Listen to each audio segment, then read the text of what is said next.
let's say we are given railway stations, and these railway stations are given in a line. Okay, so station number 0, 1, 2, 3, and we want to go from station number 0 to station number 3. Okay, now we are not allowed to come back. So there are so many ways in which we can go. First way is that from station number 0 you go to station 1, then from 1 you go to station number 2, then you get down at station number 2, you buy the ticket of station number 3, and from 2 you go to 3.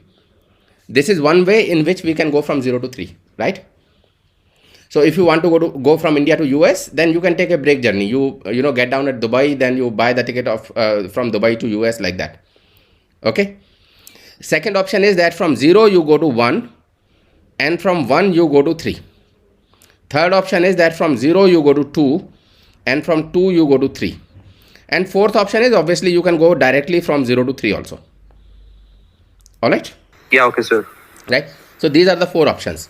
We are given the price of ticket from between 2 stations, between all the stations. So let's say this is station number 0, 1, 2, 3, 0, 1, 2, 3. From 0 to 0 it will cost 0, this will also cost 0, this will also cost 0, this will also cost 0, right? Let's say if you want to go from 0 to 1, then the price is 10 rupees. If you want to go from 0 to 2, let's say the price is 40 rupees. And if you want to go from 0 to 3, let's say the price is 80 rupees. Okay. If you want to go from 1 to 2, then let's say the price is 40. And if you want to go from 1 to 3, then let's say the price is 50. The cost of the ticket is 50, right? So if you want to go directly from 2 to 3, then let's say the cost is 25. All right. And since we are not allowed to move backward, so going from 1 to 0 or 2 to 0 or 2 to 1, this does not make sense. All right. So okay, if you compare these costs, then this cost will be that from 0 we are going to 1, so this will be 10. Then from 1 we are going to 2, so 40. And from 2 we are going to 3, so 2 to 3 means 25, right? So the total cost that we will incur in this travel will be 75, right?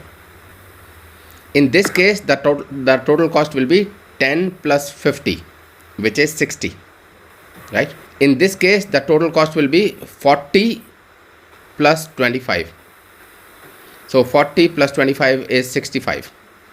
And in this case, because we are going directly from 0 to 3, the cost is 80. All right. So we want to find the minimum cost. So in this case, the minimum cost of travel is 60 if you want to go from 0 to 3. All right. Is the question clear? Yes, sir. All right. You can call me Kamal, right? My name is Kamal. So let's say this is a cost matrix, and this matrix is global, right? So how can we do it? We can use greedy algorithm.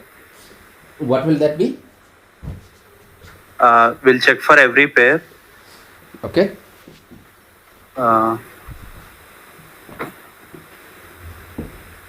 So if you are checking for every pair, is it a greedy algorithm? No, it's not. Normally, when we say greedy, what we actually mean is that we will go by intuition, right? For example, operating system algorithms are most of the operating system algorithms are greedy, right? So LRU cache is greedy. Why?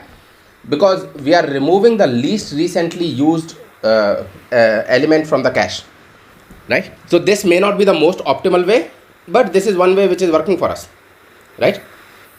Okay. Similarly, CPU scheduling algorithms, they are all greedy algorithms, right? So if I am allocating my CPU in a round robin fashion, then that is a greedy approach. So first I say my CPU will be allocated to process 1, then let's say after 10 milliseconds the process is allocated to process 2, the CPU is allocated to process 2, then CPU is allocated to process 3, and then CPU is allocated again to process 1, then process 2, process 3 in a loop, right? Now it is possible that process 1 does not even need the CPU, right? So this is not the most optimal way of allocating the CPU, but this is a working way, so this is a greedy approach, right? Yeah, okay, sir. All right. So the most optimal way is that find which process needs the CPU more and allocate the CPU to the process which needs it, right? So So in that case, you will have to scan all the processes, right? So when we are finding all possible answers and we are picking the most optimal out of those possible answers, then we say that the approach is dynamic programming or something else, but not greedy. Okay. Okay.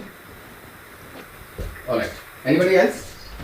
The signature of the function will be something like this: integer min cost, and for the sake of simplicity, let's assume that the cost matrix is global, right? So integer n. We want to go to station number n, and we want to find the minimum cost of travel from 0 to n, right? So this Yes, sir. this can be the signature of the function, right? Okay. Okay. So this is the signature of the function. What are the options? So how can we solve it? In these cases, normally recursion helps, right?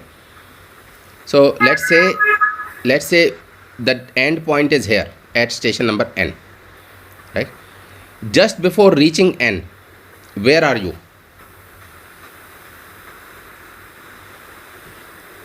Can I say that either you are at n minus 1 station and you are coming directly from n minus 1 station to n, or it is possible that you are at n minus 2 station and you are coming directly from n minus 2 station to n, or you are at n minus 3 station and you are coming directly from n minus 3 station to this station n, right? Like that. Or maybe you are at the 0th station and you are coming directly from 0 to n, right? So it has all of these possibilities. Yes, sir. So let's consider this n minus 3. In this possibility, first you go from 0 to n minus 3, and then you go directly from n minus 3 to n, right? So we know the cost of traveling from n minus 3 to n, because this is cost of n minus 3 n, right? So this is already present in the cost matrix, right? If you want to travel directly from station number n minus 3, or let's say if you want to travel directly from 1 to 3, then that cost is already present, right? But this cost this cost of travel from 0 to n minus 3, we have to find the minimum cost. Okay. Okay. So what we are doing is, let's say we take a break at k, right? Let me just rephrase what I'm saying. What I'm saying is that if you want to go from 0 to n, then there are only two ways to go. One way is that you go directly from 0 to n. Second way is that you take at least one break. All right. So let's say you take a break at station number k, right? So we want to find the minimum cost of travel from 0 to k and from k to n, right? We want to find the minimum cost of travel from 0 to k and the minimum cost of travel from k to n. This can also be one thought process. Does it make sense? Yes, sir. Right? In this case, what we will do is that we will pass the source and destination. So integer start point and integer destination, right? Initially, when we call this function, then source will be 0 and destination will be n or n minus 1, depending on what you call it. All right. Now what we do is that integer min cost is equal to, let's say, direct cost of travel from source to destination. This is the direct cost of travel, right? If we are not traveling directly, then we are taking a break journey. For integer k is equal to s plus 1, k is less than d, k plus plus, right? And we find the cost of travel. So this is the cost. Temp is equal to minimum cost of travel from source to k plus minimum cost of travel from k to destination. Does this recursion make sense? So we want to find the minimum cost of travel from 0 to k and then the minimum cost of travel from k to n, right? We can use the same function to find the minimum cost of travel from 0 to k and k to n, right? Yeah, it's clear, sir. So we are using the same function to find this cost. So this is the minimum cost if we are taking a break at station k. right? And this k can be anything. This k can be 1 also, this k can be 2 also, this k can be 3 also, this k can be 4 also, right? So if we are not taking even a single break, then this is the cost. If we are taking break, then we are taking at least one break. So in this function we are handling only one break, right?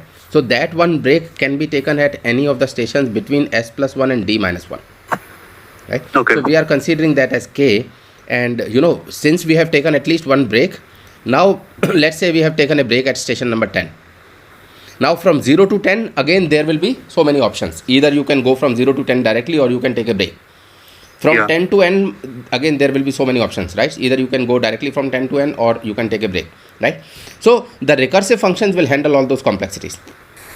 Yeah, okay, sir. So this is one. If temp is less than minimum cost that we have seen till now, then minimum cost is equal to temp, right? And when the for loop is over, then we will just return the minimum cost. Does it make sense? Yes, it makes sense. What will be the terminating condition? D equals to n, we need to stop. So one terminating condition can be that if s is equal to d, if source is equal to destination, then just return 0, right? Okay. This is what you are saying, right? Another Yeah. terminating condition, you can add one more terminating condition, even though that is not required, but you can still add it, right? And that terminating condition will be that if s plus 1 is equal to d, which means that destination is just next station, then there is only one way to go, cost of sd, right? So we can add this terminating condition also. Okay. All right. Even though even if we don't add it, then also it is fine. All right. So now let's come to improvement. How can we improve it? So do we have overlapping subproblems here? So when we are finding the minimum cost of travel from 0 to 100, as part of solving that problem, we will be finding the minimum cost of travel from 0 to 5, right? When we are finding the minimum cost of travel from 0 to 10, as part of solving that also we will be finding the minimum cost of travel from 0 to 5. When you are finding the minimum cost of travel from 0 to 6, as part of solving that also you will be finding the minimum cost of travel from 0 to 5, right? So we will be finding the minimum cost of travel from 0 to 5 so many times, right? In fact, the time complexity of this function is exponential, which is on the order of n raised to the power n, right? So it's a very bad time complexity. Does it make sense? Okay. Right? So maybe we can improve this, right? So how can we improve it?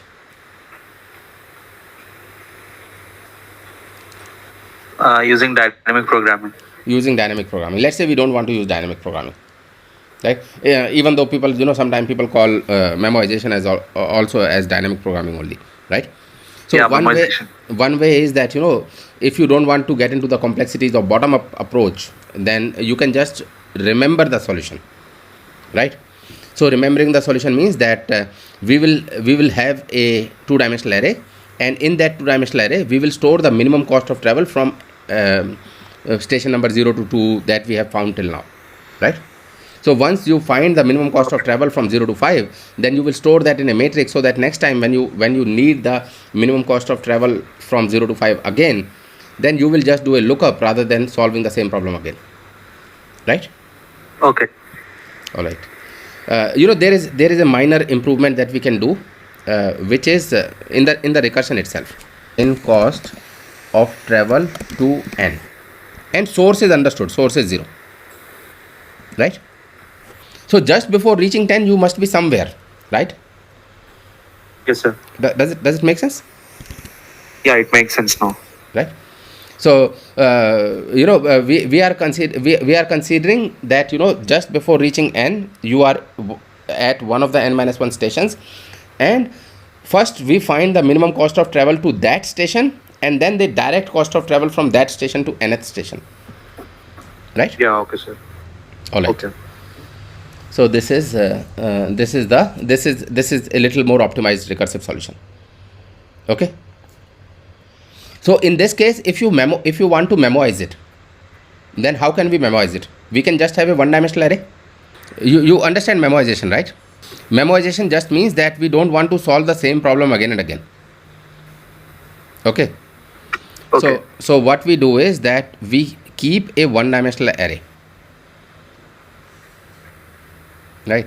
So we keep a one-dimensional array, and in this one-dimensional array, we will store the minimum cost of reaching station number n when we compute the minimum cost of reaching station number n for the first time. Let's say this is all -1. Okay. So let's say this is all Okay. -1 initially. So what we do is that if, and this is, let's say, matrix, this is our cache. So let's call it cache only. Right. So what we will say is that if cache of n is not equal to -1, it means that we have already found the minimum cost of reaching station number n. So we will just return cache of n. Okay. Otherwise, what we will Okay. do is that we will put, we will find the minimum cost of reaching station number n, and then we will put it at cache of n. Right. So cache of n is 0. Right. So maybe we can just say that, you know, if n is either equal to 0 or n is equal to 1, then cache of n is equal to cost of this. All right. So this is when, so you know, I'm not considering the indentation because I want to save some space.